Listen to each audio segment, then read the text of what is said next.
So if one of you guys can explain to me what you kind of do and like what you specialize in, maybe Warren, we'll start with you. Oh my god, pressure! Oh god. Yeah. So we are a directing trio, and we all went to school together. So we've known each other a long time. And yeah, we direct music videos, branded content, commercially stuff, and big commercials. Yeah, huge commercials. Don't look us up. But yeah, no, that's what we've been doing, and we've been doing that probably for about like a few years now. But yeah, we've been in the video production game industry in the UK for 5 years, and this is our 5th year birthday. Big up. Jeez. Come on, half a decade. Anyone else want to add to that? Well, yeah, so we got into this in like a kind of a weird way. So we went to school together, as Warren said, and then we all best of friends. Always used to talk about film. Used to go to movies together, and like when other people were less interested, we always seemed to like chat and go and see films and stuff. We all went off to uni separately, but like we all stayed really tight, seeing each other in the summers, going to a lot of festivals was what we were doing at the time. And then there was one summer in between uni, some point, sorry microphone, where it was the end of the festival. We all sat in a tent and we were like, guys, we've got to put our heads together. We've got to do something at some point with like, I don't know, just like interest. We did physically put our heads together. Yeah, we like charge up. We still do that on set now. But yeah, we were like, right, well, we wanna do something together, and that had many iterations. So we started like a blog called Real Talk London. Still active. Back in the day. Big up. It's actually not. I checked it the other day. And then we all went off traveling as well. This is really close to me. And then when we were traveling, we started YouTube channels, and that's where we really started getting into like filmmaking and making videos. But we came in from that real like do it yourself, like do everything yourself. We didn't go to film school or anything, so it was like quite a roundabout journey. And then from the YouTube channel, we did that for like 2 years almost when we were traveling. Well, we had our first camera before that. For our so we had Real Talk London. And we thought that was going to be like a sort of alternative to Vice, and like we were like, oh, we're going to be like investigative journalists, and we're going to like tap into all these like underground societies, and like I don't know, and we also thought it was going to be like our sort of access key card to like go to festivals, which it kind of was. I just wanted it to be a place so I could share like the weirdest videos that I'd been on YouTube at that time. Because we were all working at the time. I was working at this like YouTube company. Sim was working in like this. I was at a creative agency. You I was a swimming teacher, which is a natural progression clearly to get into filmmaking. But we all, because we were all like doing that full time. That blog was like a sort of part-time sort of thing. We didn't really know what we were going to do with it, but it did. Yeah, that's where we first bought our cameras, our first ever cameras. So we got like. Warren was the first one to break the seal and got like a Canon 700D. Big up the Canon 700D. And then without doing any other research at all, it was like me and Sim were like, all right, let's go halves on the camera. We also got a Canon 700D, kit lens, shooting on everything. I remember Sim like went and bought the 50mm. The Nifty 50. Nifty 50. I remember that. Yeah, man. Everyone remembers that. I remember buttery visuals.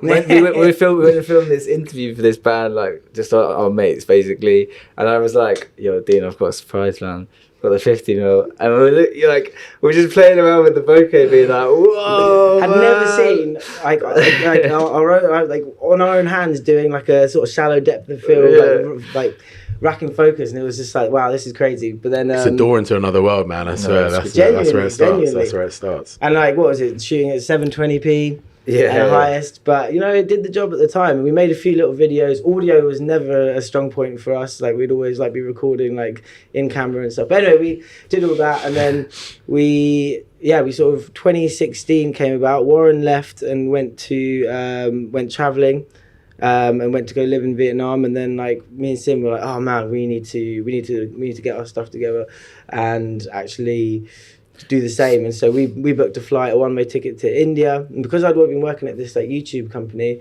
we were like, and we had our camera. We bought an additional B cam, which was our like Xiaomi Fake GoPro. fake GoPro. Which is, You can tell we weren't rolling in it back in the day. yeah, but you know what? It good. did the job. And so we started a YouTube channel as well.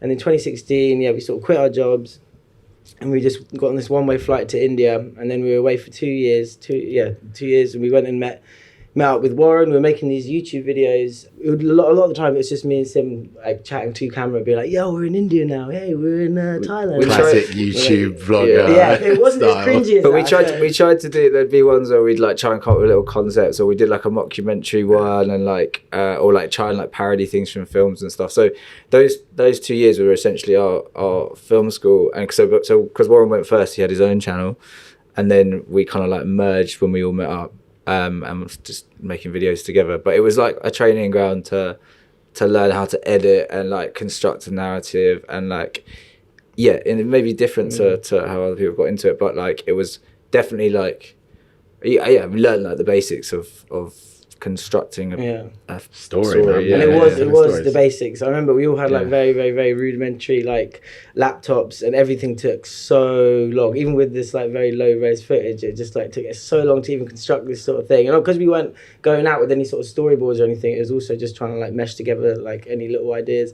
And then we all met up with Warren. We went to Australia.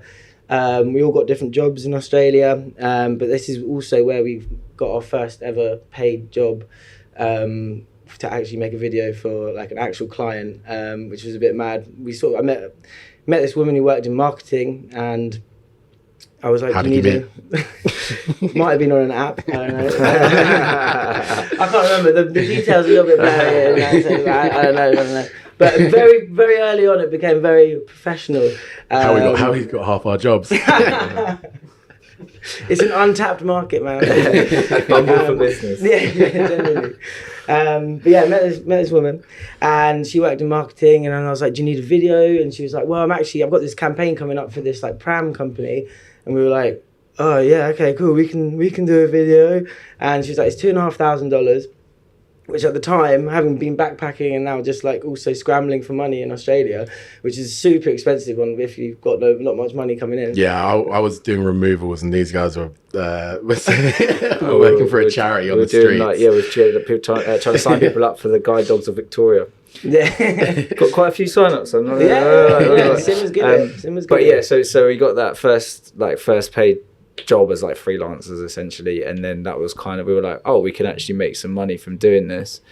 That was a big light bulb moment. Yeah, they paid for what we gave them. Yeah. And I was like, I saw a video the other day from it, like I took on my phone, and it's mad because we just rocked up with like we hired a Canon. No, I think it was a 5D.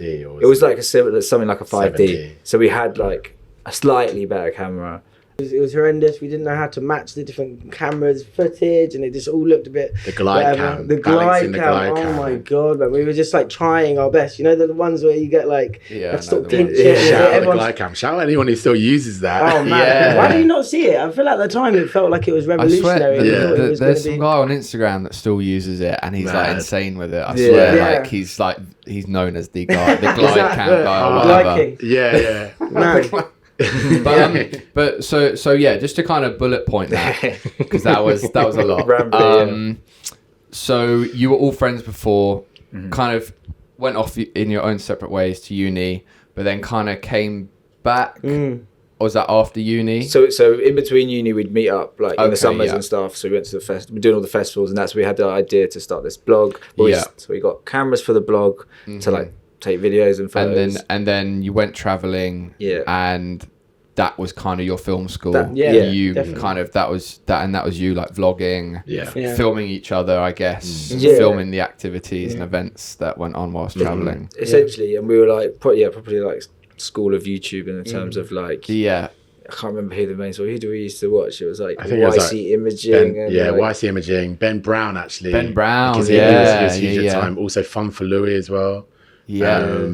But yeah, I mean... Brandon Lee. Brandon Lee, yeah. yeah. Brandon Lee, yeah. I mean, I think the special thing about that was like it just being able to go traveling, basically essentially paid to have like this free time and this sort of world of things to film, because I do think about like if we were at home would we have done it, and I do get like you're sitting at home a lot and you're like, what do I even shoot, what do I even film, but when you're out there you're just like filming everything and anything, and it's just exciting. And definitely I feel like the end of that trip, so we just moved to Bali at the end, and we had like 6 months, and we stopped doing the YouTube channels and as much, and we focused on just getting as much work as we could. We used to sit in cafes and we used to email absolutely every single business, that whether it was a cafe, whether it was a nightclub, whether it was like a villa company, like anything and everyone.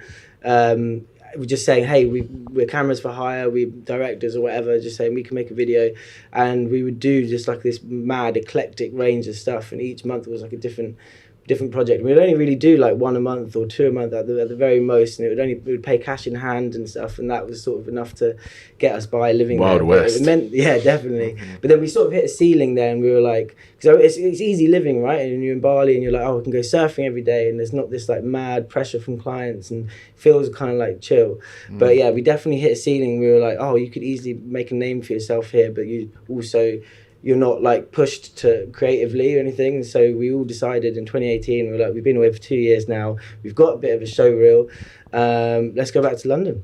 Yeah. I actually remember in Bali, because I remember we made a festival video in Bali for Festival Bali, but I also remember seeing some of the festival videos that are coming out of like England, and I remember one made us feel like we missed home, and two, we just realized the standard was just high, and it was for where we were at the time anyway. And it was definitely like a little motivating factor to be like, let's go home and try and actually make this work. Big shout out our parents as well, because that also allowed us to even like make a bit of a dent in that, and like go for it a little bit in those early days from coming back from traveling. Like we didn't have any money, and obviously you don't immediately come back and land these like crazy well-paid jobs. So the fact that we were able to go home, be based in London, and sort of like go off and do these like weird little random freelancey jobs, and not pay for rent, like that actually is like a massive like big thing for our foundations of actually like definitely being able to be in London and not have to worry about rent for at least for the first year or so was like a massive thing. So we were doing jobs for like 30 quid and stuff, man. Honestly, we'd go shoot these like we worked for this company, I don't know if they're around anymore, but we would like essentially be like tripods for hire, and we'd just be like, okay, cool, and then you'd be assigned like at like these gigs, you'd be assigned like you're on bass, you're on like drummer, you're on lead singer, and if you like deviated even a little bit, or if there was any bit of creative input in your very restricted camera movement, you had a creative sort of I don't know, like instruction list. Yeah. And then you'd submit your footage, and it was only like 35 quid anyway. We'd go on Fat Llama and rent these shoulder rigs for like £15, and so we're only getting half of that. It was like business wise, it wasn't very good. Yeah, we should have bought. But it was they rated your footage after you submitted it, so you'd submit the footage, and then there'd be an editor somewhere being like marking your footage, detailed as well, and they'd like subtract like a certain amount, but like you'd be pointed, and then a certain amount of money would be subtracted if you weren't like below a certain. It would be like shakiness level 6 out of 10, and then it would be like we were attracting £5 off it, and it was just like, we are never going to make any money, man. This is crazy. It's tough making that transition, going from like YouTubers, or going from like U3 to then finding jobs, then working with a crew, producers, etc., because kind of what I resonate with like your story is quite similar to mine. And like I was in Slog Films. I don't know if you remember Slog Films, or anyone remember Slog Films, but there were 4 of us. We all went to Ravensbourne Uni, and then lived with each other for many years after that, and that was kind of our come up. And then like every January we'd go away for the month, shoot a documentary, come back, try and push that documentary, and try and release it and stuff like that. And so it was like a group of friends making it happen. Like no one really had roles, although we kind of broke it down later on. Like I was the DOP, Callum was editor, Louis was director, and Jack was like the sound person. And did you ever do any other roles? Oh, we all the time. Yeah, it was like crossing roles, like for sure. But I can see Toby's experience in sound. Let's hope this comes out right.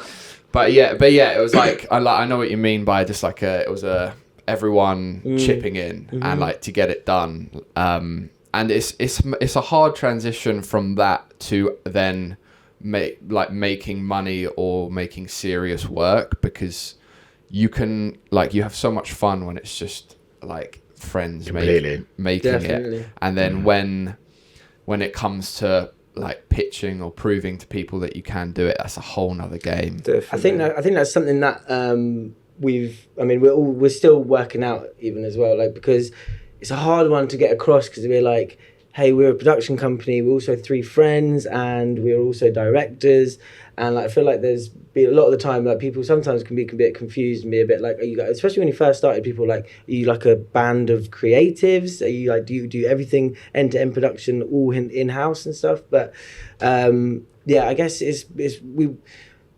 on our bigger productions, obviously we work with like a bigger crew and everything, and I feel like I don't know, I'm going with that point. but even I'm confused by it. So like, obviously it's you get directing duos and stuff, but to have 3 people is kind of it's a bit unheard of, really. People have always said this, like, since we started doing it, and again, because we just didn't really know that it wasn't a thing or whatever, and it just happened so organically, we were like, it just is what it is. Is what it is. But I guess in a way, like, we get that question a lot, especially like, why do you need 3 of you? Yeah, I bet you. When the budgets come in, when it comes to the budget, you can only send one of you, and you're like, they're doing well. It'll go back to when we were filming gigs as like Tripods for Hire, where we had to split £50 between us. It's the same now. It's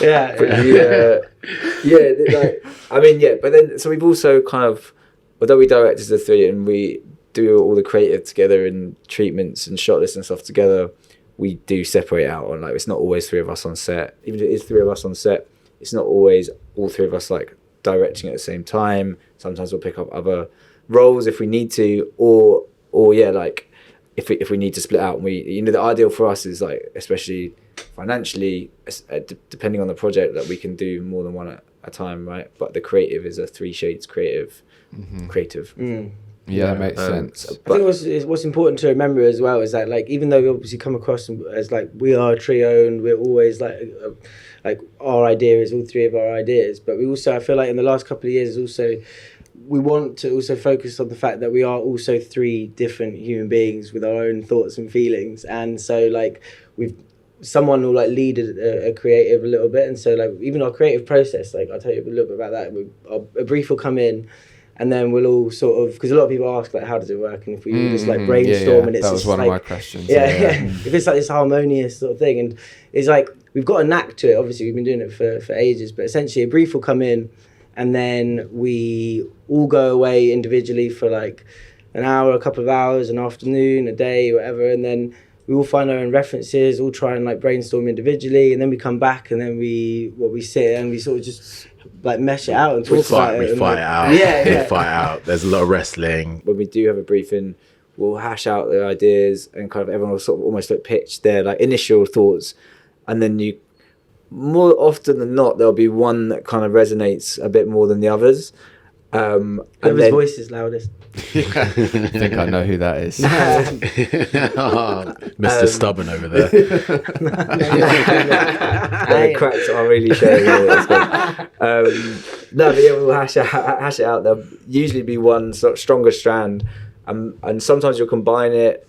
I think early on we tried to like combine each other's ideas all the time, and then you ended up with something which actually was like a weird Frankenstein. So now I think we prefer to have like a clearer direction, and then everyone else is sort of like just oversees it creatively and supports and supplements it, and like it's just that having that like creative team to fall back on and be like, what do you think of this idea? Do you think this works? And then they'll be like, I think that bit works. Or like, maybe you could chuck in that, or we could chuck in this. And then that's like the really beautiful thing is when you're like, you've got, I mean, we all know each other really, really well. And like, we've grown up with the same influences. We know a lot of the same references, but there's also stuff we individually are interested in and, have different things in our mind. And then when you can bring those things to the table and like change things, like, and kind of make one idea an amalgamation of everyone supporting that one initial kind of thread, I think that's where it works really well, and like that's like the golden, like you're like, oh, this is, you know, we come out of a discussion and like sometimes I'll be like, oh, sick, we've developed from that, like what we all thought was a good idea, we've now got something better. Creative problem solving. Yeah, I think so. Yeah, but it'll be like, it's not pretty though, sometimes, but that's okay, because if when you're trying, we want to make the best thing, we want to have the best idea, we want to build on things that haven't been like seen before, we want to build on good ideas that already exist, and it's not pretty because it's not easy, but when we do eventually check our egos in and come together, Why did you look at me? Obviously, even though there's 3 of you, that is still a major plus. Like the power and like drive behind that, it obviously with one person it's great, but with 3 that's insane. I do wonder, like, if I was like, all right, I'm actually going to try and make a thing of it, I want to be a director, like say I went on a different path, and I don't know, it's hard to like imagine if you would have that push, and it's just so it's a nice thing to have this like mad safety net. Number one is like creatively you got the safety net of like if anything like messes up, you're like, that was all of our idea, by the way. But also like the support system there as well, like we obviously been like, in our early days, and even now like you're able to take on a lot of work, which is like that's a good thing. And then also just that support system, really, it's just it's a good thing. I think even on set, like we've now got this like unspoken way of like kind of like seamlessly going in and out, and like when someone's maybe just tired, like obviously it's long days and we tend to pack our shoots out probably more than we should, but so you know, people have dips in energy, and then you know it's definitely not one person shouting like tag team in. We kind of tag team, but there's no like, hey, you're in now. It's just it's like a weird natural, it's quite but it's quite nice, and it works well, and it's like feels organic. And because there's 3 of us, we have to be really clear on what we want before the day, like before the shoot day. We have to make sure we're all on the same page, like down to the T, because we can't be there like being like, oh no, I thought it was going to look like this. Like like that is. Oh, well, that's not what you want on the shoot. That's what we want, but I don't think it's ever happened. No, it hasn't. That's the one thing. Even though it's like a bit long and arduous sometimes, but like going over like shot lists at like 2 in the morning. And at least you can either tag team in, or it's just having that unified. Like, you can make decisions as a 3 really quickly, and obviously on the day it's all about like chatting to your AD and being like, all right, we need to get rid of this, we need to do this, we need to do that, and like if we're all across it, there's just no room. Well, I mean, that's no room for error. That's also something that helps as well. Something that helps as well is having a really good AD, because when there's 3 of you, you can just funnel into the AD and they can relay. It's like, you know, so there's not that confusion of multiple voices. Yeah, we all whisper in each of his ears simultaneously. Also, shout out Josh Jacob, who's our favourite AD. No, but no, for sure, because like directing is it can be such a lonely thing and such a tough journey. Like directing's hard, and it's hard to get jobs, and it's hard to make work, and like when you have all 3 of you and like you saying that support system, then it makes it a bit easier, and like it makes that journey a bit nicer, and you can all share that. Like, what sort of things do you specialize in? Is it music videos? Just before we got signed, so 2021, we spent a lot of time. We were like, our main MO this year is music videos, and we did a bunch of music videos. We did a lot of low budget music videos, did some videos for some friends of ours, and like videos that we also put in money of our own to be like, we want to make it look good. And then going from that, then we started doing bigger music videos. Our sort of breakthrough music video was for Bastille. We did not last January before, and that sort of opened some doors for us, and allowed us to also knock on some doors as well, because I had like a decent creative with it, and it was like, that was at the time, that was like the biggest production we'd done, like the biggest crew we had like about 30-40 people, which was a bit of a pinch yourself moment of being like, oh my god, someone's come up to you being like, can I get you a coffee? And I'm like, I can get it. Yeah, fine. So when people come up to you and go, so what are we doing now? Ask one of the other shades. I don't know. But yeah, we focused on music videos, but obviously infamously the music video industry isn't what it was like 20-30 years ago, and so the budgets are kind of small. They're good in a way of being able to like show yourselves creatively, but also like the money isn't there. But the idea is that we sort of show and we like craft and hone our directing style through our music videos, and then going from there onto commercials. And that's our really, that and narrative is basically what we want to go into and push into this year. So I guess quick talking through that journey, because it kind of like, I actually not thought about this, but it was quite we like basically decided at the start of whatever the year was, decided, right, we're going to do music videos this year. Lockdown. Lockdown. Yeah, 2020. And then we did a load, and then we actually kind of built up, and it did end culminate in us getting like a bigger music video, is one for Bastille, and then basically we used that to try and get signed, and that was kind of the progression. That videos, and obviously the other ones we've done, but like I guess that was our flagship piece for a while. We also got a chance to kind of it's a bit comedic, a bit like kind of funny, silly idea for that video, and that's kind of like where we want to push ourselves in the future. And then leading on to like narrative work, that's really kind of, I think, the next, like, we started this year and we're like, that's our next like MO. And like hopefully if we do another podcast this time next year, we'll be like, hey, we did those shorts, we're now making the Hollywood feature. But I think that's where it all really stems from, our love of actual film and like narrative film, and that's always been something that we want to like implement into our music videos or any bit of our work where it's necessary or relevant. It's just like little like film references and stuff. When we were all living in Australia, like Warren put up this big wall of like different thumbnails. I'm in the YouTube world. And like social media.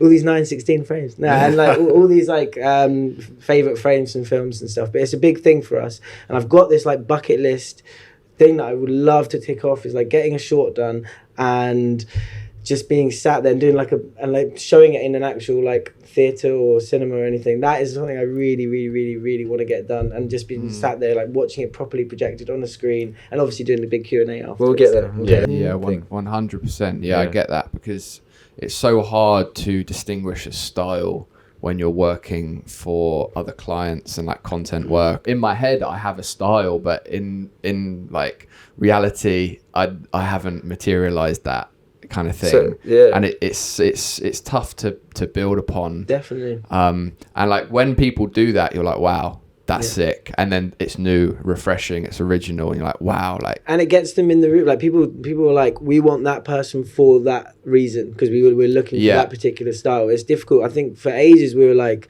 okay, we want this to look legit, and like that was the biggest thing. It was like we want it to look like it belongs where it belongs, and we want people to be like, that is a solid piece of work. And definitely, I guess to go back to what you were saying about like how we want to develop as directors, is that honing that style. And it's so difficult because like it's not an easy journey. You can't immediately like walk into a room and be like, this is 3 Shades, this is what we do, give us a job, because we deserve it and we've got a vision that you can't actually see right now. But I think what the biggest bit of advice, and this is why we want to focus on the narrative stuff, is like some advice we've had this year from other production companies, other directors, reps, is actually have like a staple bit of work that really shows off your style and your like your way of thinking. And if you have that, then that's more valuable than like 7 music videos that have like different styles but look solid. 100%. And have a piece of work which is entirely yours, not commercial work, and something that you can say like, hey, this is the kind of stuff that I do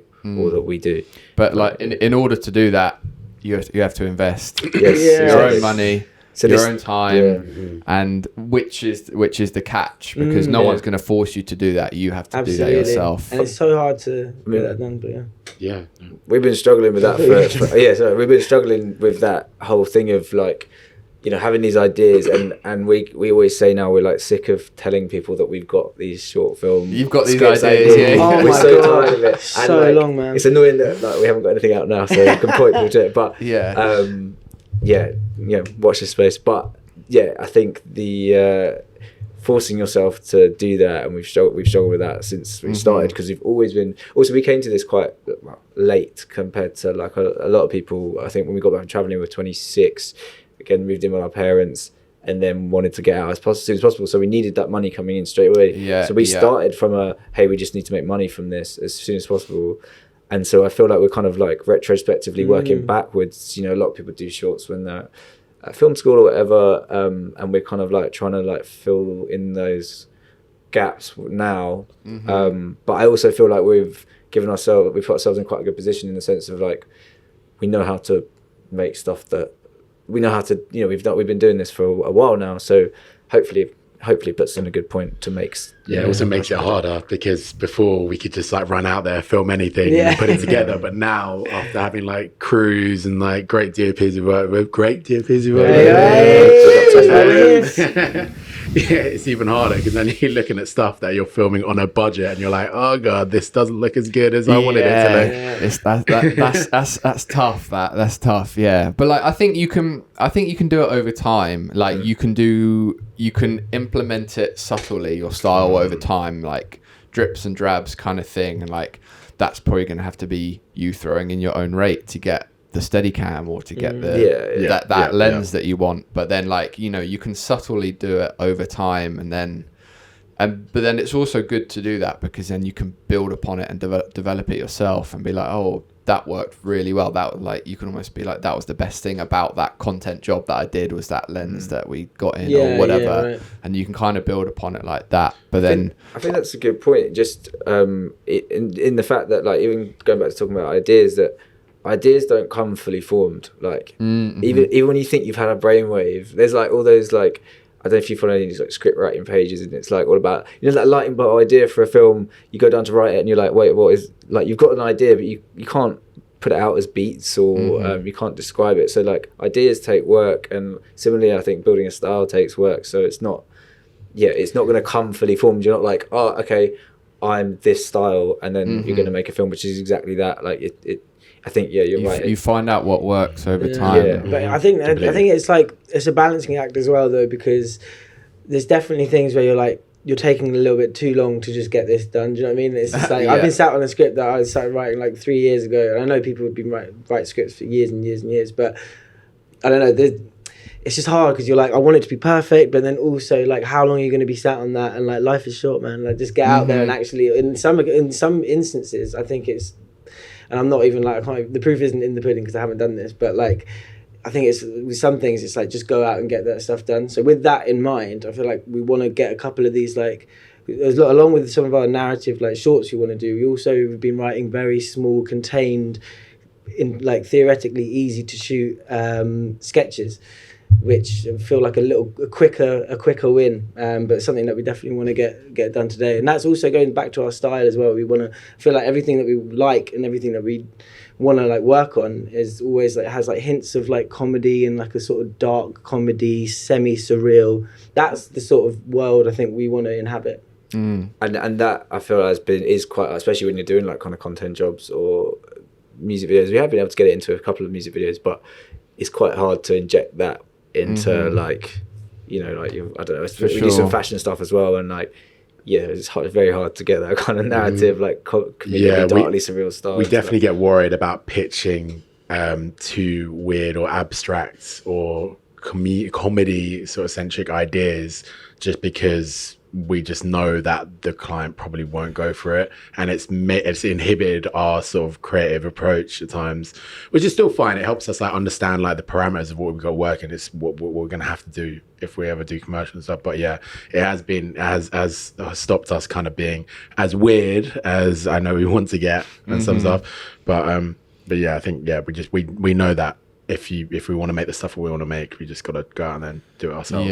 You have to make that film for that person to see and be like, oh, they were like or like, oh my god, I want that.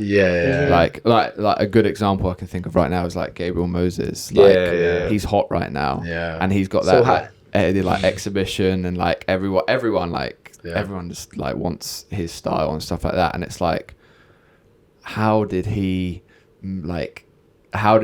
do a content piece but in his own style? Like that's cool. Like it's cool to see, but like you have to be that person to be like, nah, I'm gonna do it, and like this, everyone's gonna love it, kind of thing. I think there's two ways to go about it. You can be like super stubborn and be like, I'm not gonna make anything that can't be like this, and I think that's, if you can do that, that's sick. But then I think there's also probably the route that we're probably more down is that you kind of do both alongside each other, where you kind of you do that work that's going to get you some money, and then you use that money to make the stuff you want to make. Yeah, and it's about striking that balance. Also, like with money and time.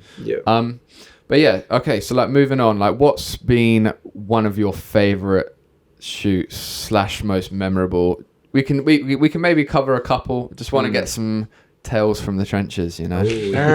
That's a big question. Obviously, working with you was absolutely beautiful, amazing. Of course. We had a fun time in Ibiza. We did have a fun time. That was good. That was a good shoot. That was fun. Like I actually had such a good time on that shoot. Like it was hectic.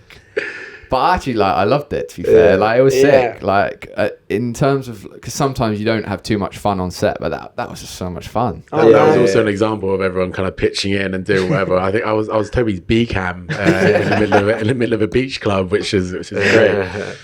Oh man, just thinking back to that day. That was. I guess you enjoy different shoots for different reasons, right? That was like we were all in Ibiza. We were shooting in a big villa. We stayed in a nice villa ourselves. Like there was a pool. It was fun. Like obviously it was great to have you on. Your good vibes on the set. The vibe was good. Like that was really fun for those reasons. I think some of the other shoots I've enjoyed have been like really shout out difficult. Lucy as well. Yeah, shout out pulling Lucy, the team together. Juicy. But yeah, some of the other shoots I've enjoyed have been like really difficult at the time. I think it's always in hindsight that I enjoy them, but they've been like super stressful. I think for that Bastille Shut Off the Lights video, which was our kind of like one that we kind of used to get us signed, like that day was intense. We really packed out the shoot day and learned a lot from that. Don't do it. It's a lesson. But we got it done, and like I remember at the end of the day, like that's why I love the name The Trenches, because you're like we've been to war and made it out together. Like it's that was a really intense day.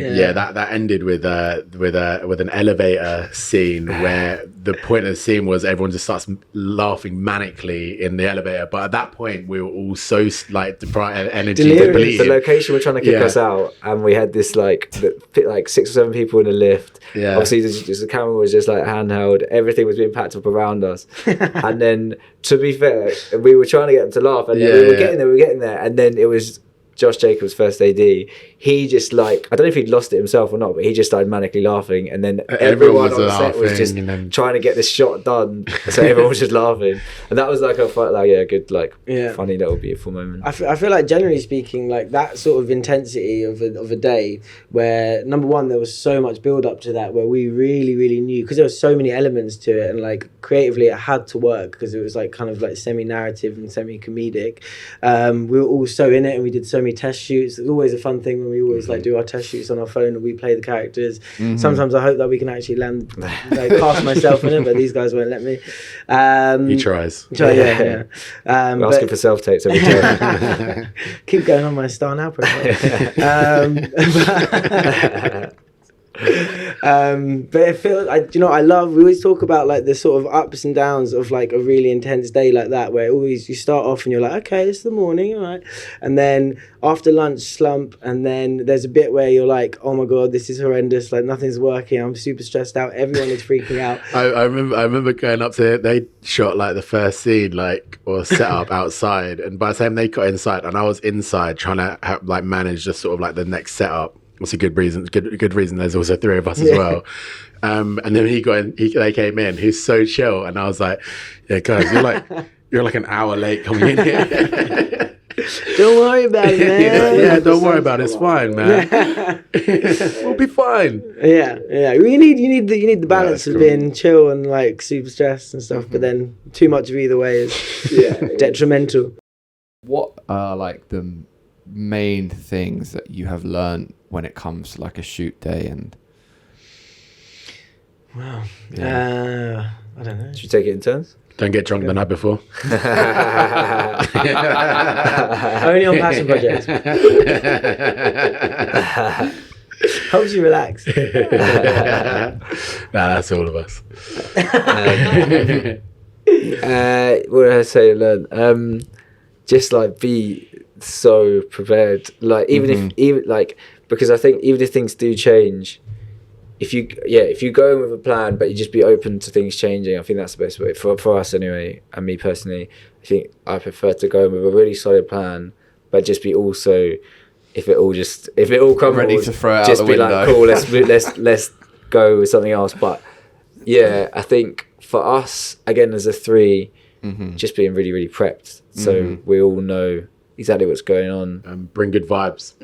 Yes. Bring good Yeah. vibes. Like if you're working with good people, people are going to work hard, and when you're a good vibe around them and you bring good energy, like it really is infectious, and it feeds around the crew, and it's something that I guess we kind of pride ourselves on. We've gone on a lot of shoots, and it is stressful, but we also like, because there's three of us, like we can't all three of us be stressed. No, we always got to like encourage each other as well, and it's always ended nicely. And at the end of the day, you get what you get. Like you really do, you try your best, you get what you get, but you want everyone to go home with a smile on their face and hopefully work with you again. Yeah. I think that's like always just been a massive thing.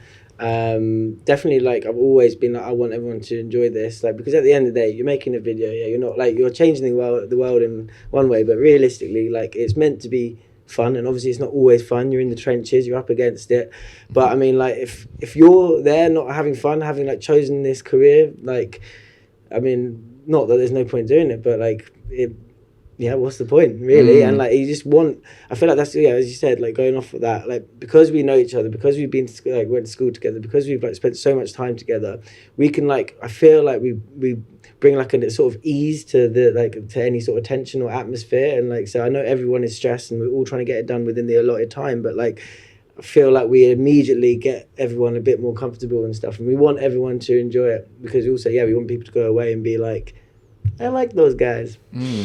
Yeah. What was it like working with us? Yeah, I mean, I was going to second it, like second what you guys said. Like, you guys were a vibe to work with, and like, I resonate with that a lot, because if you give good energy, hopefully most of the time should get good energy back. And yeah, it's infectious. And like working with you guys, even though it was, maybe working out of my role sometimes, or definitely. whatever, like not having an AC, or like whatever, even though I did have an AC, but don't make us out to be bad. We left Toby in the car to film on his own and basically just gave him instructions. Mate, you know what? It was a hot day in Ibiza, and they locked the car and left me in it. Yeah, peak. No, but no, like I wanted to go the extra mile for you guys, because you were going the extra mile, and it's like, you set the precedent and people follow, and I really really enjoy working with you guys, and like it made me want to work with you guys again. Like it left a sweet taste in my mouth, and I was like, look, this is sweet. Still there, actually.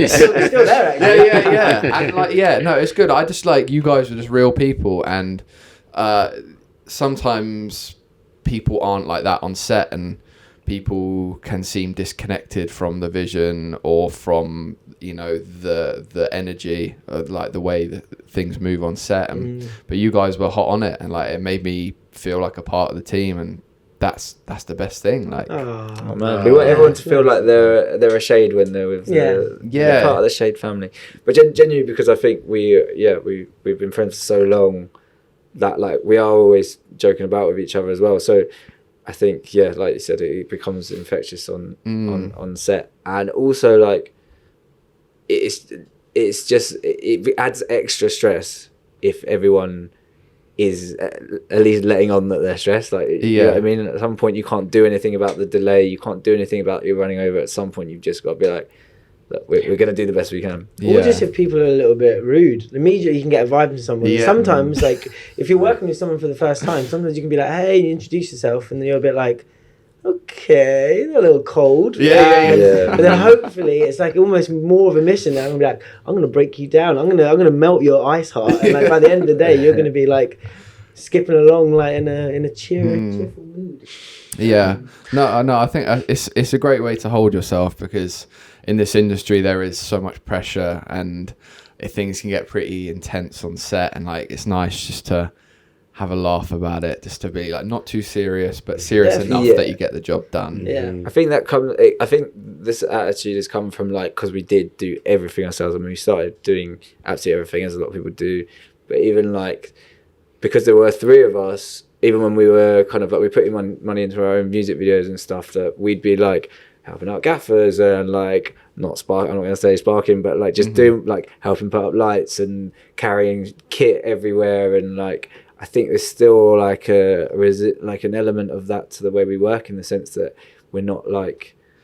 You don't think you're above it? No, kind of thing. We're not disconnected from the whole process. It's like we know we want, and also like. And I also like that as well. Like I like knowing enough to talk to like a gaffer about what they're going to do with the lights, or do you know what I mean? Like, and I think that like we're all very aware that like we want to build something, and we've got that, like going back to the fact that there's 3 of us, we've also got a responsibility as well as a safety net. You've got a responsibility. You're like, I can't let down the other guys. This needs to be good. And there's like, that's like a bit of a pressurizing like scenario as well, but you want it to be good. And so like through that, there's actually, without sounding cringy, is like you care quite. You have to care a little bit, but as much as you want to have fun and everything, you're like, this needs to be good because I want the next step or the next thing to be even better. And so, what are the next steps for you guys? I think for this year, like we said, like narrative is the MO. Like we want to. And now we've said it on a podcast. It's on the record. We can't. We can't. By the end of the year, there's got to be at least one narrative piece, and like we said, we want it to be a kind of a bit of a calling card, so we can kind of move into bigger and better things. Hopefully, commercials definitely, like bigger commercials is definitely where we want to go, and also push the narrative stuff as well. Music videos are great, love them. But the mad turnarounds for treatments, the expectation of like mad amounts of work for very little reward, like people don't respect your time in the music world, and it's a shame because like we all loved music when we were younger and like came up through shooting festivals and then music videos and all that stuff, and it's a shame that you don't have the time to put into.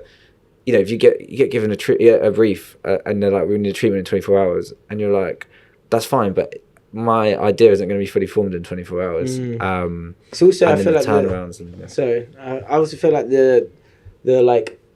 the music video is like almost like a dying form, like in the sense that more and more we'll hear from labels and they'll say like, yeah, there's less focus on the actual music video, but maybe we obviously want to get this social content, and obviously labels are just completely the way labels run now, it's like completely changed. And you can't blame them because it's just the way the world is now, and like you TikTok want like and TikTok stuff. content and stuff, and so our aims and our like our hope to make some like cinematic filmic stuff is then sometimes diluted even more going in working in music, because then it's like, yeah, love that, but actually can you do some 9/16 like transitions and stuff? And it's like, it is what it is, but then I feel like it might not be the sort of like platform to put out those like creative things anymore. It's such a shame, I think, because obviously music and music videos, but like music can offer so many like a great backing to like narrative or conceptual stuff or abstract stuff, surreal stuff. You can be really free with what you do with the music video to a point, but like there's so many restrictions that are also placed on you that just, it seems like more and more the more we kind of do them, the less appealing they become. That's our plan. Give us more music. Definitely. I think the thing is, music is still like a massive core of like what we love, and at the end of the day, if we do get a brief from an artist we love, we're definitely not going to turn it down. We definitely haven't exhausted the industry. But yeah, it's definitely it's an industry that at some point is not healthy. Who would be the dream person to do a music video for? Do you have someone you really want to work with? I think Jeshi would be cool. He always his music videos slap, but like I feel like he's found his own rhythm. But I'd love to do one of those. Like he's more on like that conceptual side, conceptual punky side. Yeah, definitely. And I think that's like a space that is new and evolving, and you could do some really cool shit with. I reckon, Definitely. the treatments that go in for Jeshi are all like top tier. I think that's Yeah, all the ideas budget. that kind of come in. Yeah. Budget. I think, well, yeah, one was shot on like 35 mil. Yeah. So Uh, rate that. Yeah, that'd be cool. yeah, I don't know. I would also like to do like Ezra Collective, like a jazz band would be. We used to work with Awesome. Ezra all the time. Oh, is it? Like we first started doing, like I said, filming live shows and festivals and stuff. We did loads of work with Brownswood and Ezra, and filmed loads of their live shows Sim took the photo that was their first on album their first cover. album cover. Really? Yeah. Oh, is it? No credit Yeah. though. Oh, Yeah, we went to the album. Trenches exclusive. Yeah. We went to the album launch party and we were outside and we were like, So I swear to that and they had the vinyls and the No way. outside in the really. window, and we were like, wait, what? I mean, I think in a way that was on us because we didn't like. Yeah, It was just like, hey, here's whatever your day rate is. Go take some photos. Yeah, they no said agreements on like. We didn't know at that They point. said they floated that idea that But we're coming with a lawsuit in- But Good time. yeah, but I mean that's the point. Like, make sure you know about these things before you go into like usage rights and stuff. Again, when we first started, no idea about any of that Yeah. stuff. So yeah, it's an interesting one, that one. But Yeah. we're coming knocking. Yeah. Interesting you said that. They're getting bigger and bigger and bigger.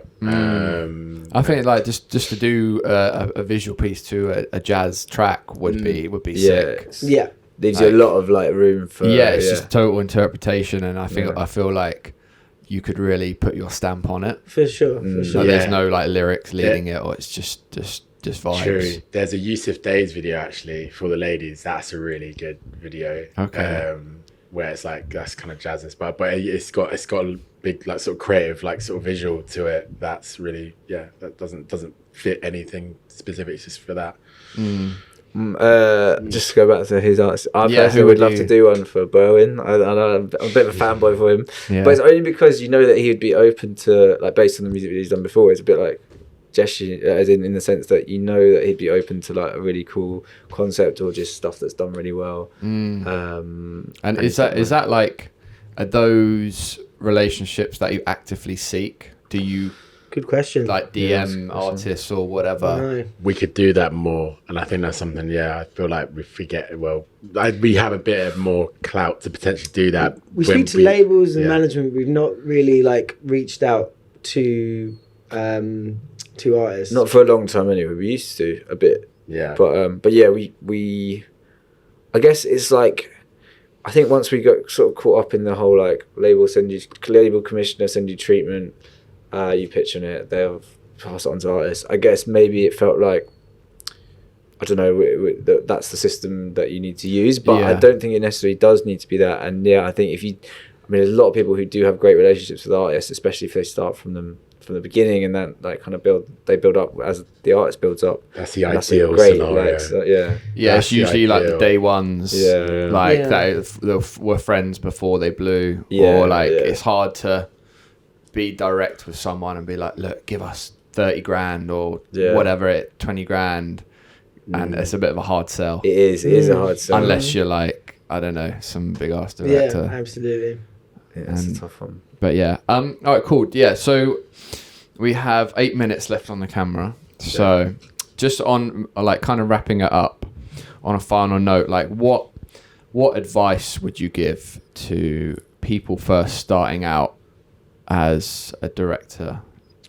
I would say, so one of my biggest regrets, I did English and film at uni, and there was a film society there, and I just was like a super lazy 18-year-old, and I wish that I'd sort of got involved a little bit more because the resources were there were cameras, there were people who wanted to get involved, and I wish I had a bit more of a head start in actually putting some stuff together. That being said, obviously we went away and we bought those cameras and we were constructing these little things together, but I think my biggest bit of advice would be definitely to try and capture your style, or at least work on it, is get a camera and don't worry about the production value of it, but just go out and actually just make these little things, construct these little narratives, and you'll start seeing the sort of seeds of your style, and you'll sort of work those things out before having to like wait to do it on a bigger level and like with a bigger budget backing. And so yeah, I think I know it's been said a million times, but just like go out and actually do it and try and make your own stuff, and then that will either help you and propel you into getting work, paid work, or allow you to sort of have that style and be known for that style. And so just go out and make stuff, man. Just do it. Nike. Yeah. I saw it last night, so I'm very inspired by the film. Oh, you saw it? I saw it last night. Oh, sick. Yeah, it's good. It's good. Go watch. Sick. What would I say? Warren, you go first. 'Cause Work on finding your community. I think we were very, very, very lucky that all three of us were not only just great friends, but also had the same interests, and loved film. That it kind of every next step just became like a nice little fun progression to what we were doing. I don't expect that happens for everyone, but I think even just finding a community, your own community, can just really just help you catapult you and give you so much more confidence in doing what you want to do. And it's something we're still working on now. Even now we're going to more short film events and meeting up with other directors, and it's been it's enlightening to actually hear people like you have the same voice that you have the same sense of humor, the same ideas and thoughts, and then you can all just talk about all the weird sort of ideas and dreams you have all together, and it really leaves you kind of more motivated than if you're just on your own. For sure. Yeah, man. Oh, I'll go on. I think I guess a little bit similar to what Dean said, but I'm not coughing. Get your own ideas. Well, this is my ideas. Get your ideas down. Basically, if you have an idea, don't let yourself be discouraged from trying to make it by budget, especially if you're just starting out, by budget restrictions, or even just not believing in yourself enough to just make something that you think. If you think it's good, don't worry about anyone else thinking, or even don't worry about thinking, I want to make a commercial like that, or if I make a music video like this, maybe this artist will see it. Or just make something that you think is good, especially if you've got time and you're starting out, and then go from there. Because I think what happens is people will come to you for the thing that you make, rather than you going to them and saying, hey, I can do this, this and this. That is a bit like this fashion thing I've seen before, this commercial I've seen before. But just get your ideas down, believe in yourself, and try and make some stuff. Wicked. All right, guys. Well, let's wrap it up there. Thank you, Three Shades. Thanks for coming. Good luck through. editing that. Yeah, nice one. Nice.